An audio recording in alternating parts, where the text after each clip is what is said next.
జనసేన నాయకులు చలమలశెట్టి రమేష్ బాబు కీలక వ్యాఖ్యలు చేశారు. ఎన్కేపాడు సెంటర్లో విగ్రహాల ఏర్పాటుకు పంచాయతీ అధికారి వద్ద అనుమతులు తీసుకున్నామని ఆయన తెలిపారు. ఈ విషయంలో స్థానిక నాయకులు కావాలనే చిచ్చు పెడుతున్నారని చలమలశెట్టి రమేష్ బాబు మండిపడ్డారు.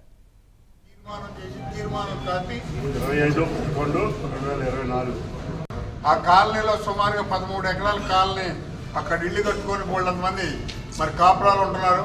వాళ్ళంతా కూడా రోడ్డు మీదకి పిల్లల్ని బస్సు ఎక్కించుకోవడం, పిల్లల్ని ఎక్కించాలంటే అక్కడ ఇబ్బందిగా ఉంటుంది. ఏదైనా చిన్న మీరు ఏర్పాటు చేస్తే మాకు అక్కడ మంచి జరుగుతుందని అని చెప్పి కోరితే ఆ గొయ్యిని లెవెల్ చేసి చుట్టూతా పిల్లర్ చేసి దానికి గోడలు కట్టి దాన్ని స్లాబ్ సిస్టానికి తీసుకొచ్చిన తర్వాత ఆర్టీసీ డిపార్ట్మెంట్లో బస్సు స్టాప్ కావాలని చెప్పి అనేక సార్లు తిరగటం జరిగింది.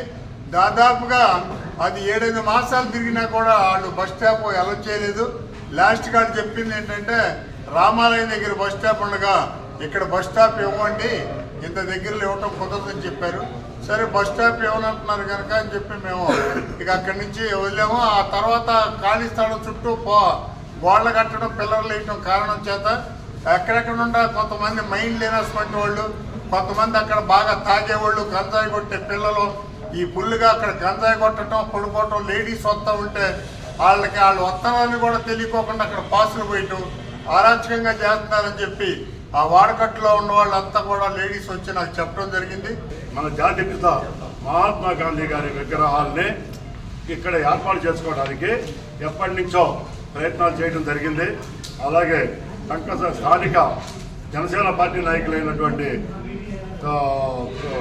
టంకసాల సుబ్బారావు గారు ఆర్థిక సహాయంతో అక్కడ విగ్రహాలను పెడతానికి ముందుకు రావడం జరిగింది. ఆ వచ్చిన ధర్మిలో ఆ విగ్రహాలని పెట్టుకోవడానికి పర్మిషన్ కూడా ఈవో గారు, స్థానిక ఈవో గారు పర్మిషన్ కూడా ఇవ్వడం జరిగింది. ఆ ఇచ్చిన ధర్మిలో మేము విగ్రహాలు పెట్టించుకోవడానికి ప్రిపేర్ అవుతే కొంతమంది స్వార్థపర శక్తులు నిన్న ఓపెన్గానే మాట్లాడతాం, ఒక స్థానిక నాయకులు కోనేరు సందీప్ గారు అన్న ఆయన నిన్న నాకు ఫోన్ చేయడం జరిగింది. ఫోన్ చేసి మీరు మా ఊరు వచ్చి వేరే ఊరి నుంచి విగ్రహాలు ఎలా ఓపెన్ చేస్తారని అనడం జరిగింది.